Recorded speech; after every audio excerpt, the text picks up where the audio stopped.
يا جدعان الزمالك لازم تتحط على حدودها كده، ما عادش تلعب معانا، ما عادش تلعب معانا اصلا، ويستاهل الكابتن بتاعها، يستاهل ضربه ومليون كمان.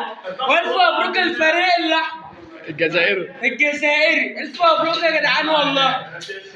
انا فرحان اللي هو كسب والله، الف مبروك. الزملكاوي يا كابتن سارة ولا اهلاوي؟ انا اهلاوي، انا اهلاوي. استنى بقى احمد بس. فرحان والف مبروك للجزائري الجزائري. فرحان ليه؟ فرحان جدا جدا. ليه بقى؟ عشان الزمالك خسر.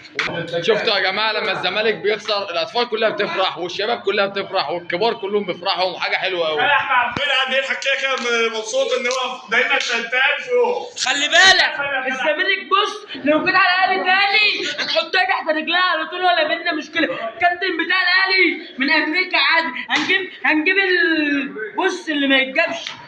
الولد ده ضربه الجزاء ازاي؟ ضربة جزاء ضيعها في العارضة، في العرض، لا في العرض، طلعها بره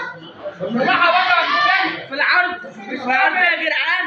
وبصوا انا فرحان قوي للزمالك اللي هي خسر، والف شكر كده يا جدعان.